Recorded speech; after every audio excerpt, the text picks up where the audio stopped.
Hey everyone, if you're seeing the Snapchat support code SS06 error, it means that your account is temporarily locked. Here's how to fix it. First, close and reopen the Snapchat. Fully close the app and reopen it again to see if it's just temporary glitch. Now, use the official unlock page. Go to your browser and search for accounts.snapchat.com and log into your account, then select unlock. If available, tap unlock my account.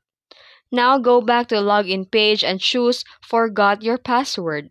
Reset it using your email and phone number and use a strong new password. You can uninstall and reinstall the Snapchat or turn off VPN or proxy if you're using one. And remove any third-party apps linked to Snapchat. And that's how you fix the Snapchat SS06 error. If this video helped you, don't forget to like and subscribe for more tutorials. Thanks for watching!